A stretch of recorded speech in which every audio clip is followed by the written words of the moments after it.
안녕하세요. 금요사건 파일 디바제식합니다. 2003년 1월 18일 인천 남동경찰서에 한 젊은 여성이 제보를 걸어왔습니다. 거기 경찰서죠? 그니까 제가요. 이렇게 뭔가 망설이는 듯 한참이나 뜸을 들여요. 그러다가 그니까 제가 사람을 토막내는 걸 봤어요. 이걸 들은 경찰은 순식간에 이거 장난전화 아니야? 싶었을 정도입니다. 너무 밑도 끝도 없으니까요. 그래서 좀 더 구체적으로 진술을 하도록 어디서 그런 일이 벌어진 거냐, 언제 그랬냐 여러 질문을 유도했죠. 그러자 여성의 목소리가 더 심하게 떨려왔습니다. 사실 제가 며칠 전에 납치를 당했는데요. 절 납치한 남자 2명이 다른 시신을 토막냈어요. 네, 저도 거기에 같이 있었고요. 그러니까 지금 이 여성이요. 납치범들의 범죄 현장을 목격했는데 거기서 또 본인은 무사히 빠져나왔다는 이야기죠. 이게 쉽게 좀 믿기 힘든 이야기지만 이게 만약 사실이라면 엄청난 강력사건을 의미합니다.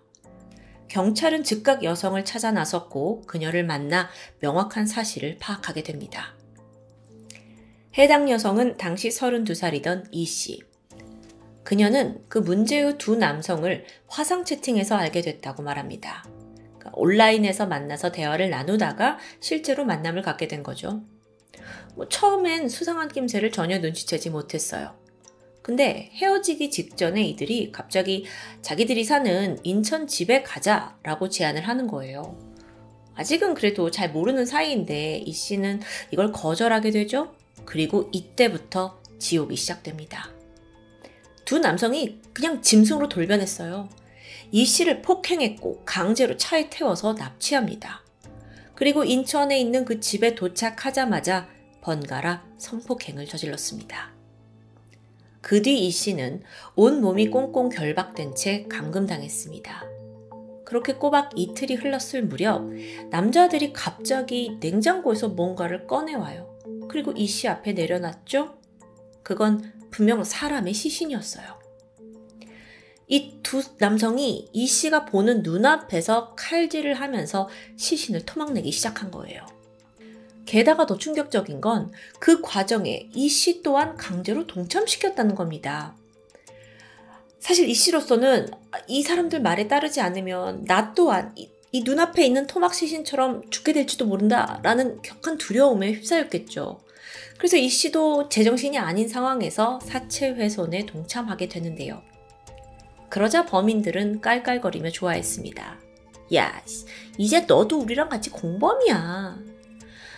비록 타이였긴 했지만 어쨌든 이 씨 또한 범행에 동참한 건 맞아요. 너무도 끔찍한 경험이었죠. 근데 그래서 범인들이 안심한 걸까요? 이후 그들은 이 씨를 순순히 풀어주게 됩니다. 물론 그녀를 협박해서 지인을 협박해서 몸값을 뜯어낸 후긴 했어요. 그렇게 이 씨가 우여곡절 끝에 자유를 얻었지만 그녀는 며칠간 고민했고 용기를 내서 경찰에 신고를 하게 된 정황입니다. 자, 지금까지 그녀의 진술은 상당히 구체적이고 또 일관적입니다. 신빙성이 높다고 판단을 했고 경찰이 즉각 수사에 착수했죠. 하지만 시작부터 난관입니다. 이 씨가 자기가 감금됐던 그러니까 그 남자들의 자취방 그 위치를 전혀 기억하지 못하고 있었어요. 사실 무자비한 폭행을 당했고 얼떨결에 끌려간 장소라서 구체적으로 기억하긴 좀 힘들 것 같아요. 그녀가 기억하는 건 그 범인들이 살던 집 대문이 파란색이다 라는 점이었어요. 그거 외엔 아무것도 떠올리지 못했고요. 아니 그렇다고 인천 바닥에서 파란색 대문집을 지금 일일이 수색하고 다닐 수도 없는 노릇이잖아요. 그런데 불행 중 다행으로 범인을 특정할 수 있는 실마리가 포착됩니다. 사실 이 피해자 이 씨에게는 정 씨라는 동거남이 있거든요. 근데 범인들이 이 씨 납치했을 때 이 지인, 그러니까 정 씨에게 몸값을 가져오라고 전화를 한 기록이 있어요. 그렇다면 정 씨의 휴대폰에 범인 중 누군가의 번호가 분명 남겨져 있을 거예요. 경찰은 통화 기록을 일일이 추적했고요. 의심되는 번호에 대한 신원을 찾아냈습니다. 그 결과 28살 민 씨라는 남성의 번호라는 게 확인됩니다. 용의자 민 씨, 그를 검거하기 위해서 어떻게 해야 할까 방법을 막 논의하다가 별 수 없이 이 제보자 이 씨의 협조가 필수적이었습니다.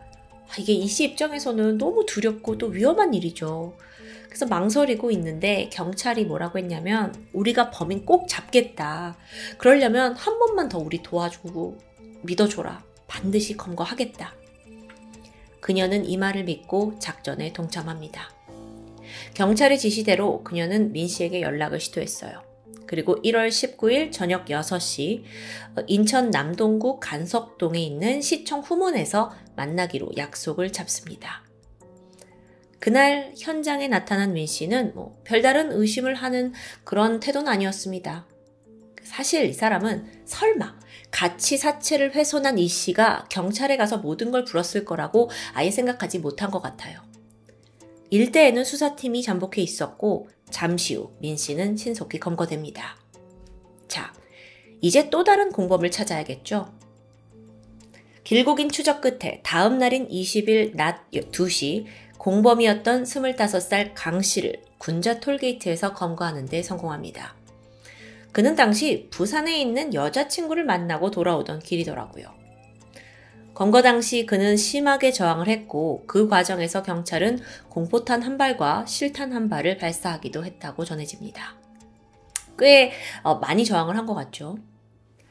그렇게 검거된 이인조, 아니 근데 수사가 또 난관에 부딪혀요. 이 두 사람이 아주 펄쩍 뛰면서 범행을 부인하는 겁니다. 경찰로선 당황했죠. 그리고 사실관계를 확인해야 되는데 결국 또 어쩔 수 없이 이 피해자 이 씨를 범인들과 직접 대질시키는 무리수까지 감행했습니다. 자, 그런데 이 이인조가 어떻게 반응했는지 아세요? 저 여자 누구예요? 우린 처음 보는 사람이에요. 미친 여자 아니야? 막 이렇게 발뺌하는 거예요. 근데 언제까지 이럴 수 있을까요? 그렇게 범죄를 강하게 부인하는 와중에 경찰들은 이들의 아지트였던 인천 가좌동의 하숙집 자취방을 샅샅이 수색하기 시작했습니다. 여기는 범인 중에 강 씨가 직접 계약을 한 곳이에요.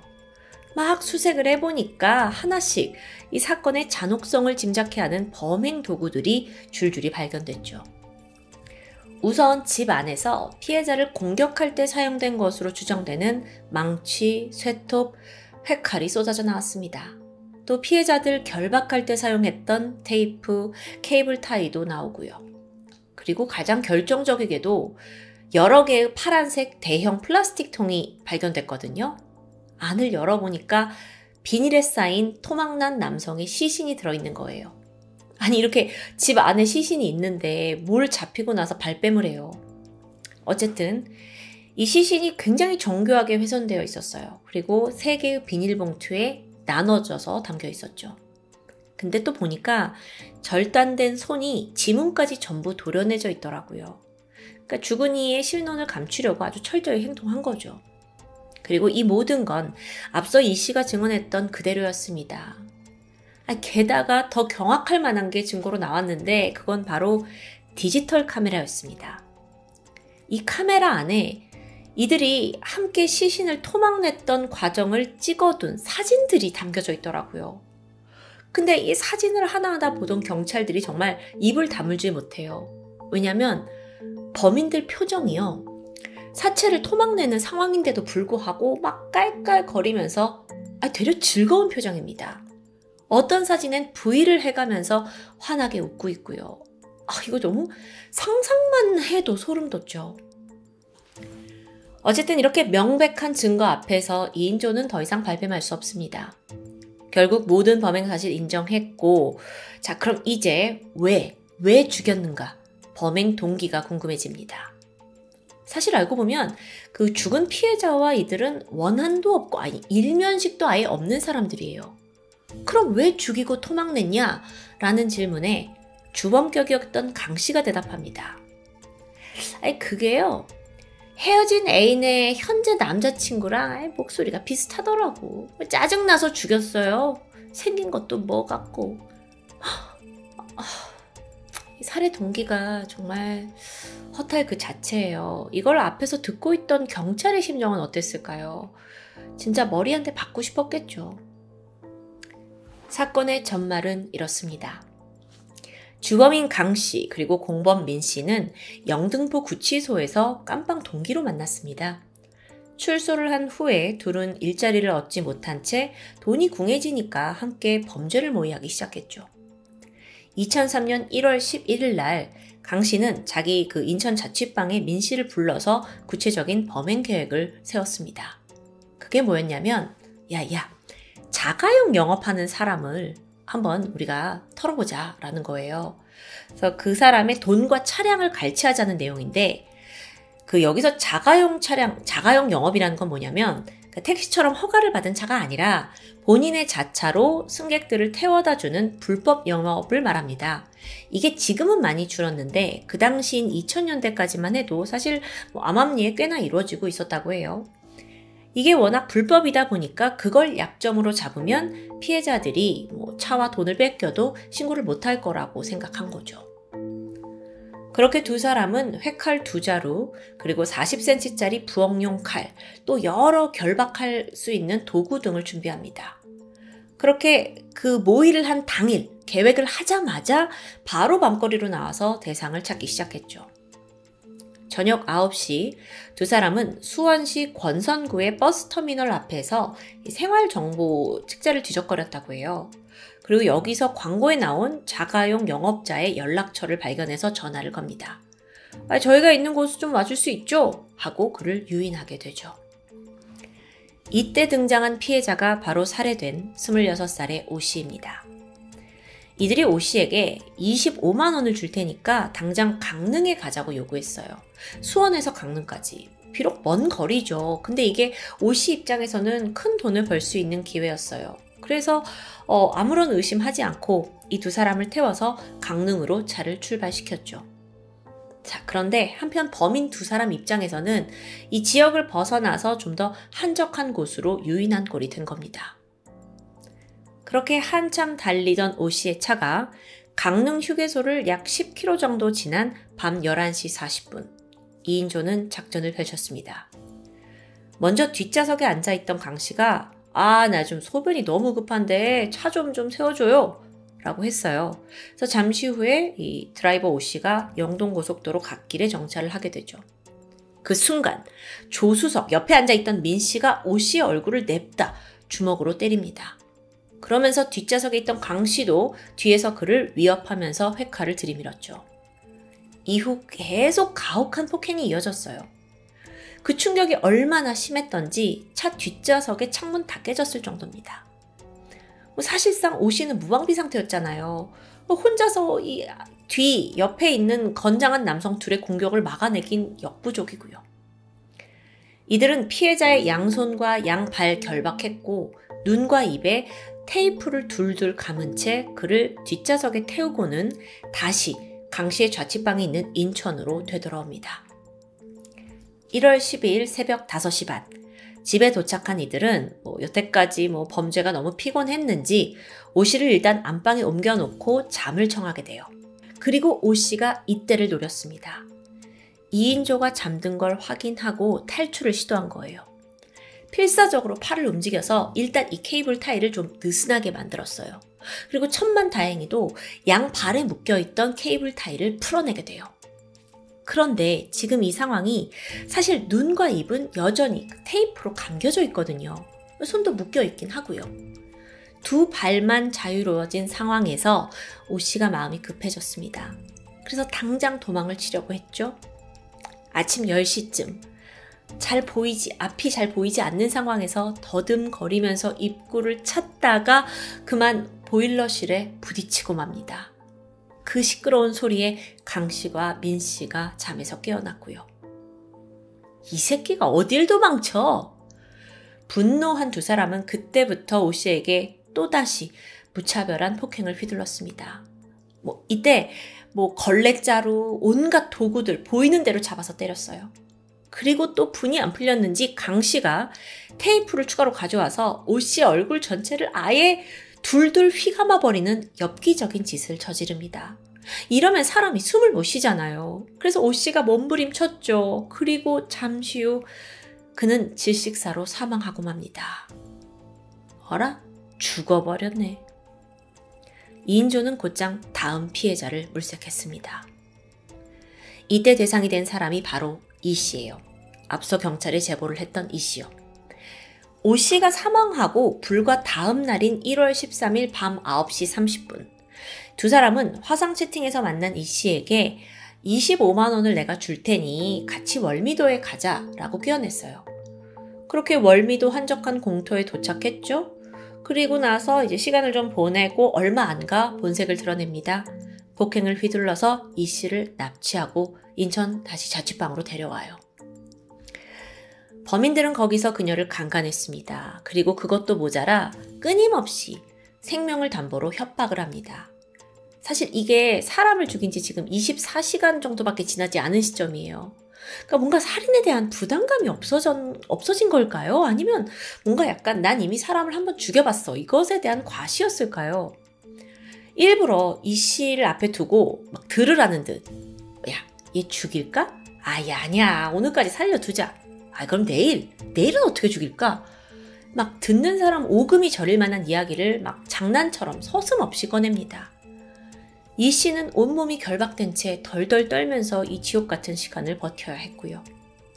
그러다 잠시 후 앞서 살해한 오 씨의 시신을 가져오더니 급기야 훼손까지 동참시킵니다. 그리고 이 과정에서 이 씨에게 함께 사는 동거남이 있다는 걸 알아냈어요. 그리고 그에게 돈을 뜯어낼 계획을 세우게 된 거죠. 14일 아침입니다.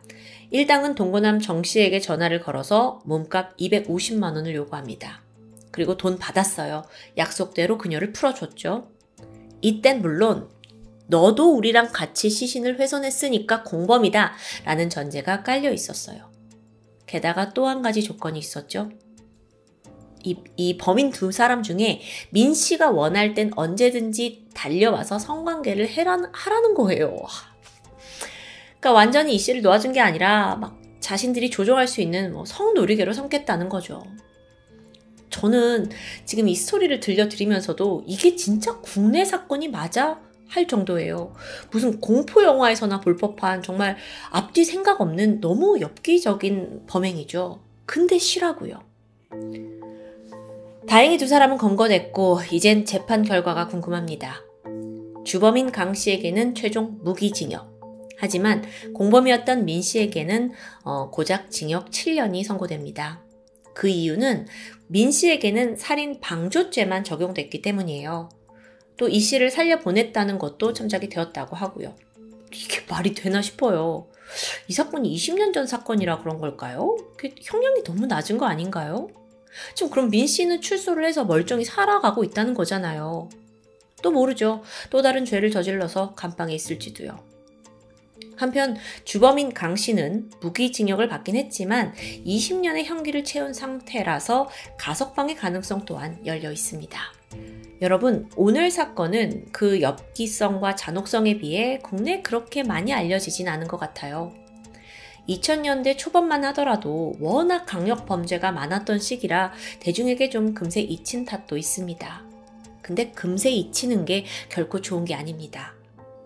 살아남은 피해자는 얼마나 두려움에 떨며 살고 있을까요? 또 유가족은 얼마나 억울하냐고요. 그런 의미에서 당시의 판결은 제3의 공범이나 다름없지 않을까라는 우려가 듭니다. 앞으로 살아가야 할 피해자의 남은 인생을 또다시 지옥으로 빠뜨리지 않았으면 합니다. 지금까지 금요사건 파일 디바제식합니다.